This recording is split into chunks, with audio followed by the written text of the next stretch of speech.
आज घर को घर बुली जनगणना करेंगे अधिकारी तेज प्रथम 3 दिन क्षेत्र परिदर्शन करेंगे अधिकारी माने 19 तारिख घर को घर जाई जनता तथ्य आणबे जनगणना अधिकारी मैप्रे घर संख्या सह घर तथ्य संग्रह करा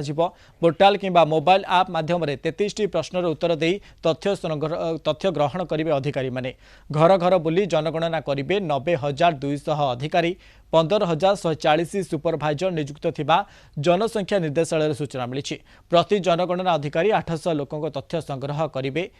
तेबे जड़े अधिकारी को 200 रु 220 घर गणति करने को घर कणिबा सह नंबरिंग करेंगे और अन्य मुख्यों को 33 प्रश्न करेंगे अधिकारी माने एप्रिल 16 रु मे 15 तारिख पर्यंत चलिब डिजिटाल जनगणना एने जनगणना अधिकारी अधिक आलोचना कर प्रतिनिधि चिन्मय पट्टनायक।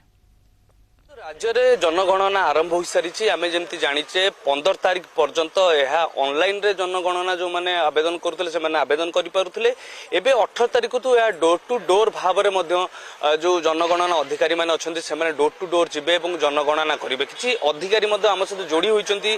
सुपरभाइजर मैंने आम सहित जोड़ी होती जमी जनगणना 18 तारिख डोर टू डोर आप जी आज कौ प्रोसेस आरंभ हो आज 3 दिन जाए आमर लेआउट मैप आमको जो मैप सब आसाइन होती आम एरिया गुड़ा लेआउट मैप बाहर करूँ तार तो से एरिया आज बुलू लेआउट